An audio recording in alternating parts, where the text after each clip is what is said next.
Donc, on s'en était arrêté, pardon d'ailleurs, à la création des gestionnaires de route des middleware, login et sign-up. Donc, on se disait que on va recevoir par exemple du navigateur l'email et le password du futur utilisateur ou plutôt du futur client par exemple de notre site. Il veut s'inscrire effectivement sur le site, donc il nous envoie depuis le navigateur à l'intérieur effectivement du corps de la requête l'email et le password. Donc qu'est-ce qu'on va faire de ces informations? Déjà, ce qu'on pourrait faire, c'est vérifier si cet email n'existe pas déjà dans la base de données et retourner effectivement un message si tel est le cas. Donc c'est ce qu'on va faire. Donc on va utiliser une méthode de Mongoose, à savoir find one, avec cet email là. Donc on va voir s'il n'est pas là déjà. All user, on va l'appeler, avec user find one, et effectivement où email est égal à email. Le truc c'est que user find one ou email est égal à email, cool, mais ça me plaît pas parce que j'ai oublié de faire une vérification. Il faut déjà vérifier qu'il y a bien un email. Donc ça, ce serait pas mal. Ou qu'il y a bien un mot de passe. Donc si l'un ou l'autre manque, eh bien, on return directement une réponse avec un status 400. Normalement dit, c'est une bad request. 400. Et là, on met effectivement JSON, un petit message, missing data, par exemple. Ah, comme ça, on gère ce cas-là. Hop, hop, on pourrait même le tester avec Insomnia. Où on peut le tester effectivement avec un petit test véridique. Sauf qu'on n'a pas encore lié la route à notre application. Donc on va juste user controller est égal à require. En l'occurrence, on va aller chercher dans controller et dans user. Donc ça c'est bien. Et ensuite pour le sign-up, évidemment, c'est user controller et le sign-up qu'on vient de faire. Donc ça va l'associer, mais le login, on devrait déjà le mettre aussi, user controller login, sauf qu'on n'a encore rien écrit dedans. Donc on va voir ça quand même un peu, on va continuer un peu avant de tester hein, avec notre petit fichier dossier de test qu'on vient d'écrire. Donc ça, on a géré cette partie-là. Ensuite, on vérifie s'il existe déjà. S'il existe déjà, if all user, eh ben, là, on retourne aussi quelque chose. Return status, on va mettre 401. JSON message.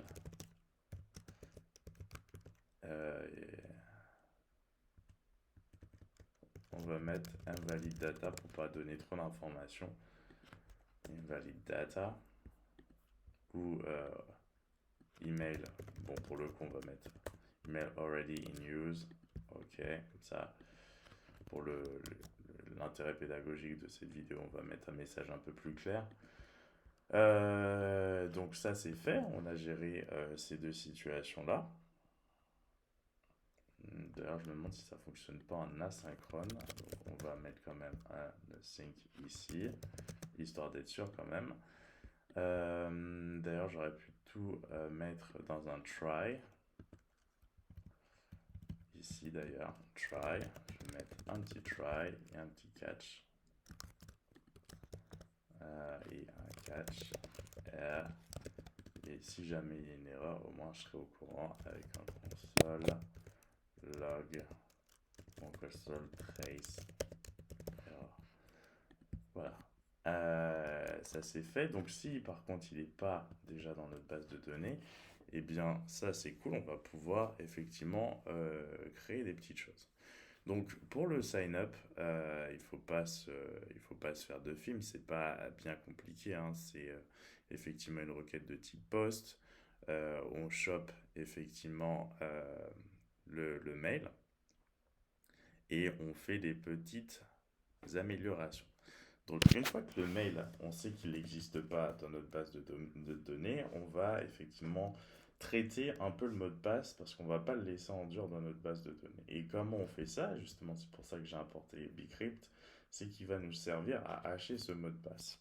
Et je vais même ajouter une information dans la base de données, dans mon modèle, je vais mettre un salt au cas où on aurait besoin de l'utiliser. Donc je vais ajouter une donnée, tu vas conserver le salt aussi. Et qu'est-ce que c'est? En réalité, c'est ce qui va nous permettre effectivement de créer notre mot de passe haché. Donc on va utiliser alors, en l'occurrence je vais mettre salt round, nombre de tours de salt round, je vais mettre 10. Dans d'autres vidéos, je pense que j'avais utilisé 16 ou je ne sais plus trop quoi, mais c'est pas grave. Const, ensuite salt, et je veux que ça me crée mon salt avec Bcrypt, mais je veux faire ça de manière synchrone. Donc je vais utiliser gen salt sync. Je vais passer effectivement le nombre de tours que j'ai justement défini juste au-dessus. Donc 10 tours. Et je veux que tu me crées un cell comme ça. Donc ensuite, je vais créer effectivement mon hashed password égal. Et là aussi, je vais utiliser Bcrypt, mais je vais associer effectivement ce que j'ai fait précédemment, le salt. Donc j'utilise async, on le fait de manière synchrone également, hsync. On met effectivement le mot de passe qu'on a récupéré, que l'utilisateur nous a donné, et on ajoute effectivement le cell. Alors vous pouvez avoir des choses, le modèle effectivement, il y a plusieurs techniques, mais en l'occurrence nous c'est celle-ci. Donc une fois que c'est fait de manière synchrone, c'est pas des promesses du tout. Eh bien, on peut utiliser ces nouvelles informations quand on va créer notre utilisateur. Donc, on crée notre utilisateur, on utilise le new user, tout simplement, et on passe les informations que l'on souhaite. On veut qu'il y ait l'email, vu que ce qu'on a écrit dans le modèle, on veut qu'il y ait un password qui sera le hash password, effectivement, donc on lui associe la valeur du hash password. On veut effectivement que le cell soit là aussi, donc on met le salt, tout simplement. Donc ça, c'est fait. On a notre nouveau utilisateur, mais on doit utiliser effectivement user.save pour sauvegarder l'information en base de données. Ça, par contre, comme vous pouvez le voir, c'est une promesse, donc on a le droit, et on est bien fondé en réalité, on est fondé plutôt à utiliser effectivement le then, un petit status. On va mettre un 201 pour la création, JSON, user, tout simplement. Ça, c'est fait. Ensuite, ce qu'on va faire, c'est qu'on va mettre un petit catch au cas où il y aurait une erreur, pardon, avec un rest.status.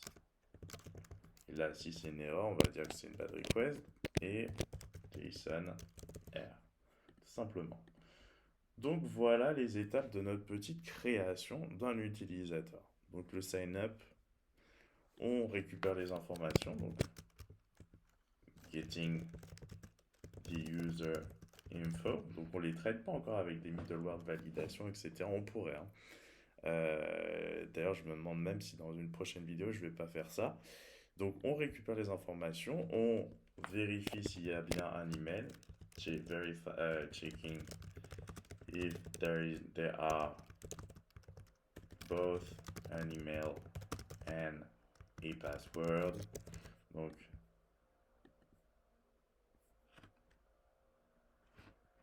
email and a password. Ensuite on teste, on vérifie qu'il n'est pas déjà dans la validé. Checking if the user does not exist in the DB already. Donc ça c'est fait. S'il existe, on traite le dossier. Ensuite on hashing the password through Bcrypt and the salt. Donc ça c'est super, c'est ce qu'on fait. Donc on crée effectivement notre salt et on on hash le password through it. Ce serait plutôt là où il faudrait que je le mette. Donc ça, une fois que c'est fait, c'est cool. Ensuite, ça nous renvoie l'utilisateur si tout se passe bien. Et donc c'est ce qu'on va essayer de tester tout de suite. On va d'abord alors on va juste quand même faire le login, comme ça on va tester les deux, login et sign up. Donc on vient de finir le sign up et le login va nous permettre effectivement d'utiliser les tokens, donc ça va être assez cool. Donc c'est parti. Donc pour le login, évidemment, on récupère aussi des informations de l'utilisateur. Autrement dit, il veut se loguer, il va essayer de mettre son email et son mot de passe, et donc on va devoir les vérifier. Donc ils sont dans le corps de la requête. Ça, on sait déjà. Donc, if email ou mot de passe n'existe pas, alors là, de toute façon, on ne va pas aller plus loin. Hein. Return, en fait, c'est un copier-coller. Hein. Donc, hop, CTRL-C, CTRL-V. On a ça. Ensuite, on met le try et catch. Donc, en fait, c'est la même chose quasiment. Try, mais sauf qu'on va ajouter des choses. Try et catch. On va mettre déjà ça.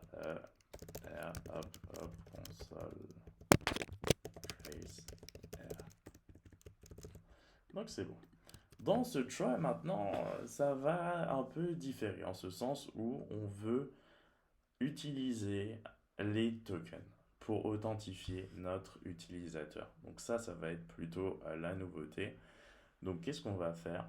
Eh bien, tout simplement, chercher l'utilisateur. Déjà, on va voir si avec l'email, il existe bien dans notre base de données. Est-ce qu'il existe?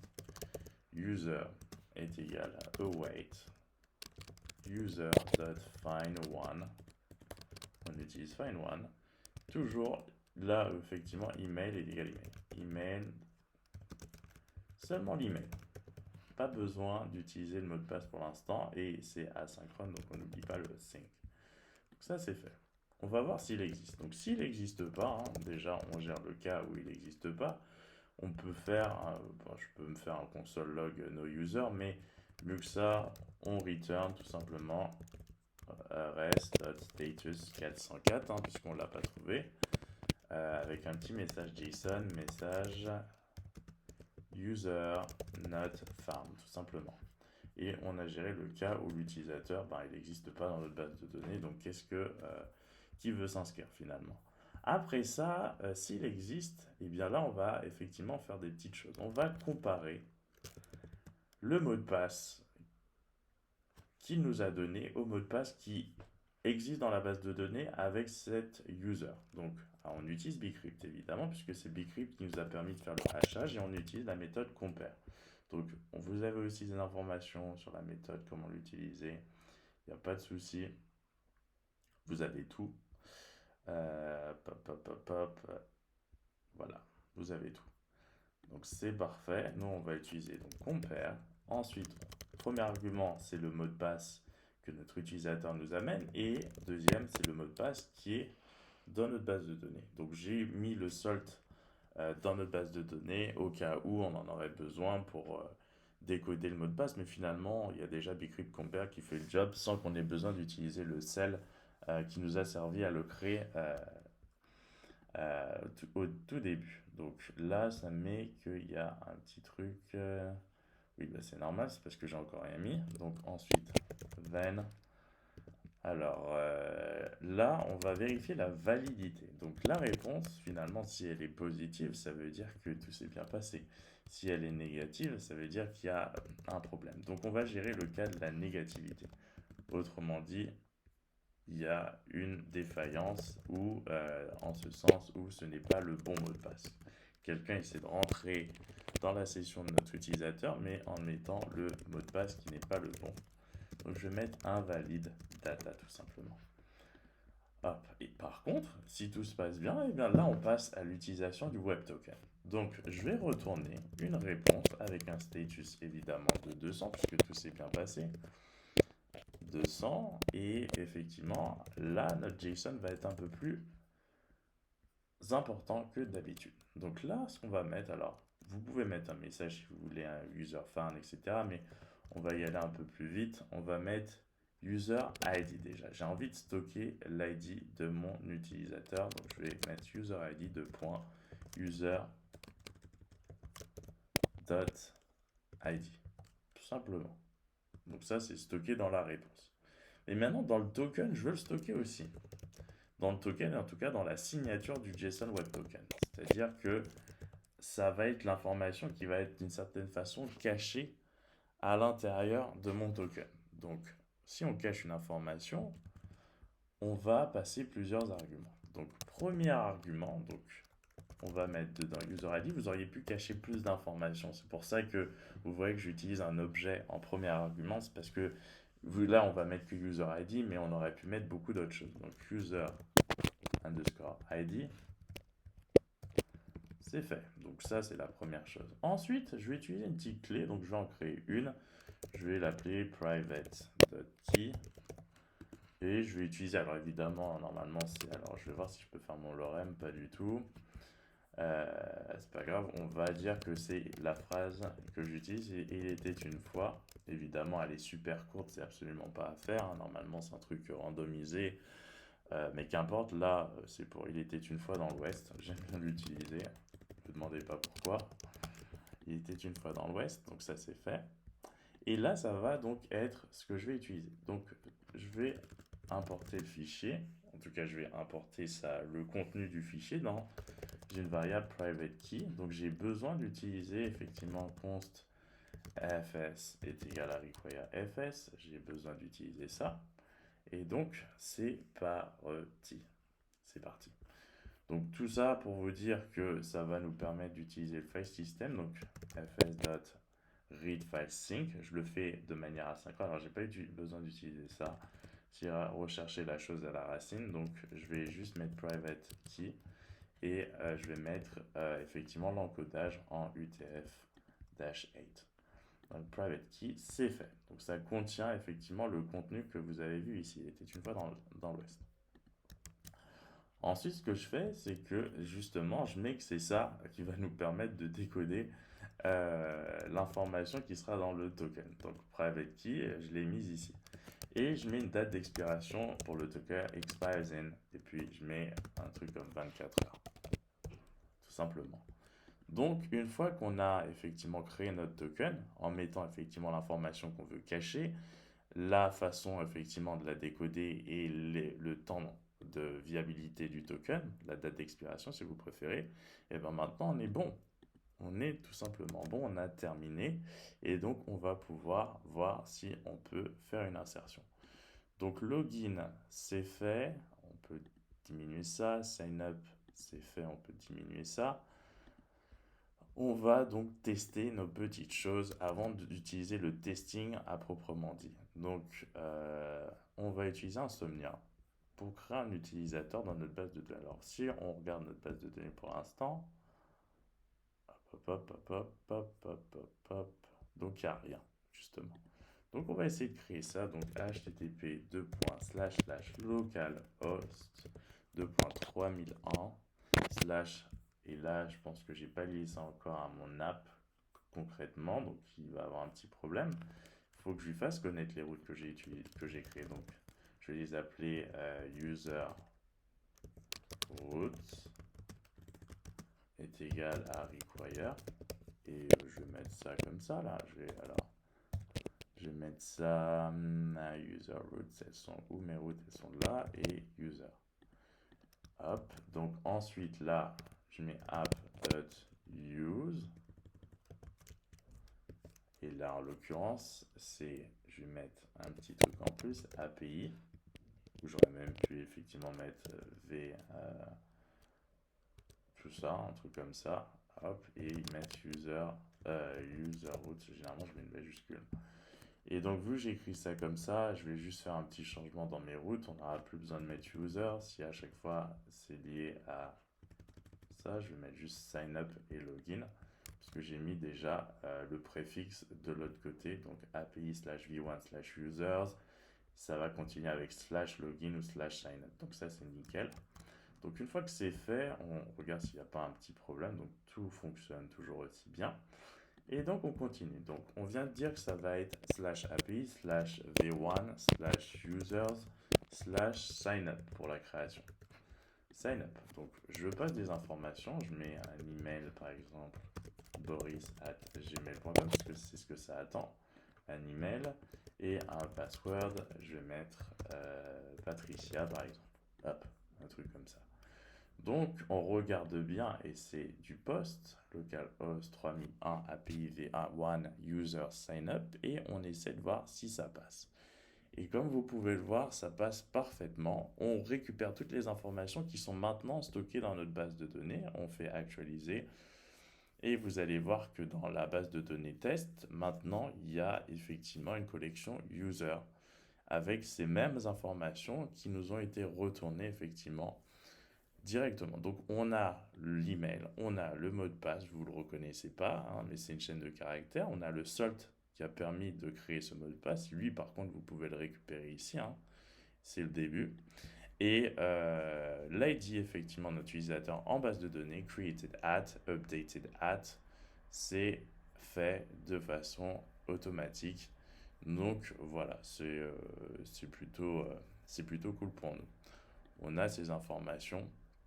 Alors moi j'avais écrit created underscore at, updated underscore at. Apparemment ça a transformé ça en created at, updated at, qu'importe. On s'en fiche, mais on a bien créé, on a bien réalisé une insertion dans notre base de données. Donc c'est nickel, ça fonctionne. Maintenant on va essayer de se loguer. Donc normalement le login passe ceci. Et effectivement on récupère le user ID qu'on vient de voir précédemment et ça nous a bien créé un token. Donc on verra dans une prochaine effectivement vidéo comment rendre ça intéressant le token d'une, et on va surtout voir le testing avec Supertest et avec Jest.